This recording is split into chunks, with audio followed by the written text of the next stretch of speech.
12 years. Yeah.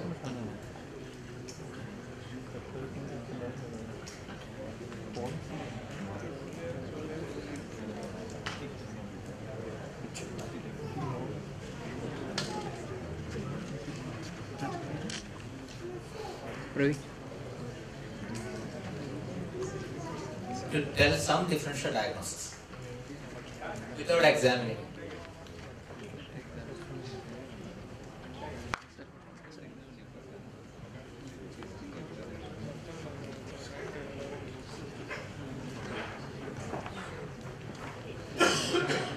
Yeah.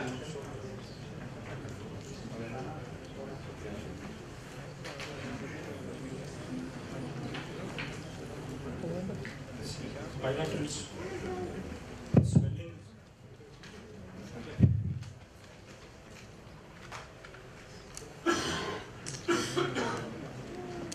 Where is the swelling? You said some swelling.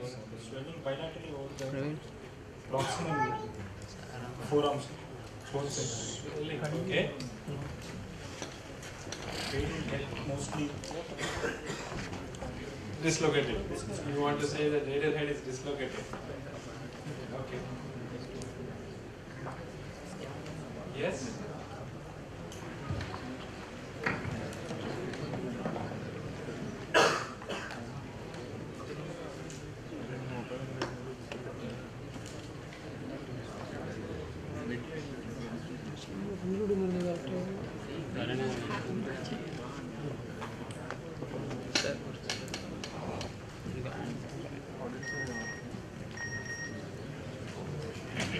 You think so? He's only having the elbow problem?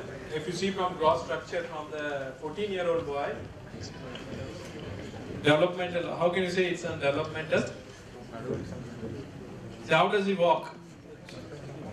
Exaggerated lumbar lordosis. How does it walk? You see in a walking in a, the 14-year-old boy will have this stature.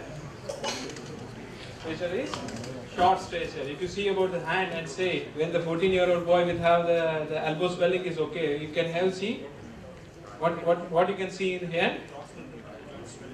Yes, not only proximal interphalangeal. Can able to do the fully? You say can't flex it fully. Can't flex it fully. There is almost enlargement of the PIP joints and also in the deformity, flexion deformity of the PIP joints. Okay, the wrist is almost okay, the elbow is flexed, the knee is also problem, the hip is also. This is mild cloud. Yeah, this is a scoliosis there. Anything else other than that? Exaggerated lordosis. Rather than that, also the more sorts of the kyphosis also is there. So what is the significance when there is a spine involvement with the gross elbow involvement, with the gross polyarticular joint involvement? Spondyloepiphyseal dysplasia. With the joint most involvement, you have to keep in mind as that whether there is an SCD, spondyloepiphyseal dysplasia, something called as a pseudorheumatoid dysplasia. It's a part of the SCD. Very common to have in this region. When there is a short stage, it's not only the elbow problem, it's a short stage, generalized problem. Okay, this can be, what will you do in that if you see about this case? Because it doesn't have the classical inflammation of the hand. What do you see in a rheumatoid arthritis? Rheumatoid arthritis, it will be very stiff, it is having synovitis. It's quite comfortable in that. So what will you do? If you suspect any case of skeletal dysplasia, X-ray, what kind of X-ray? Shoulder involved. Is there any shoulder involved? Shoulder involvement. One of the joint which is commonly involved is shoulder. In? SCD. SCD or MED, whether multiple dysplasia, SCD. Shoulder is one commonly involved. Shoulder is okay here. It may or may not be symptomatic, but when you take an X-ray, you will usually see that. It's supposed to be diagnostic. Do you have the X-ray? Sanwas?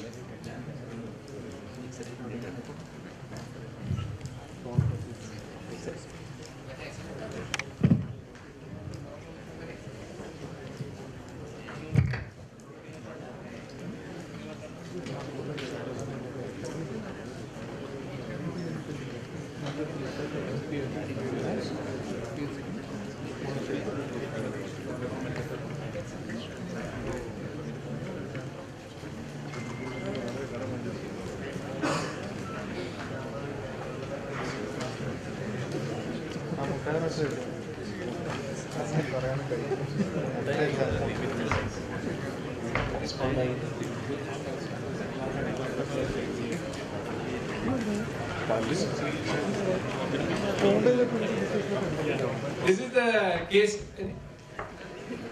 Yeah, we can see that is a platyspondyly with the enlargement of the epiphysis. You can see in that the hip is also very commonly involved. Very common to have the coxa vara.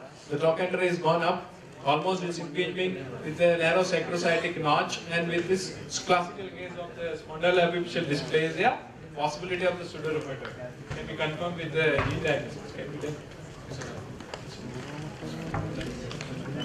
This 3G. Why not a Morquio? Its Morquio will have more of the kyphosis, and Morquio will have to no. Spine looks like a Morquio. Morquio will be can be diagnosed very well with the radius. It's not about the tongue shape enlargement. It's a different element. Previously, Yeah.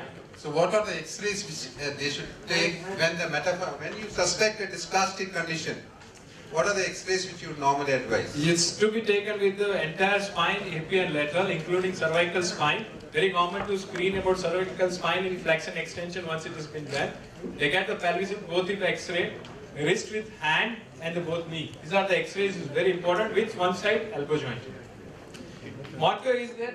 Morquio will have very typical problem with the metacarpal and the distal end of ulna, which is the bullet. It is not there. It's not Morquio. Yeah.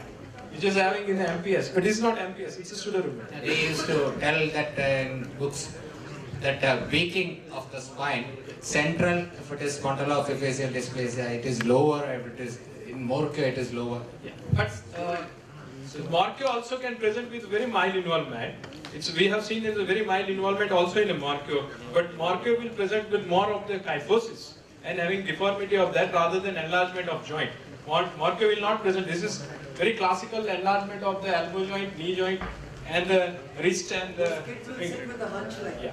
more of a kyphosis. And one of the clinical differential between Morquio will have the gross ligamentous laxity, which is not there here. Yeah, there'll be stiffness. Stiffness. So So you flat foot. yeah. Sometimes they- So then the very gross ligamentous laxity, you can have the Morquio. It's not about the radiological diagnosis and clinical diagnosis. Spine X-ray shows No, it's not. General- Common feature of it. Yes, it's very common to have that. That's why I say deformity of the knee joint.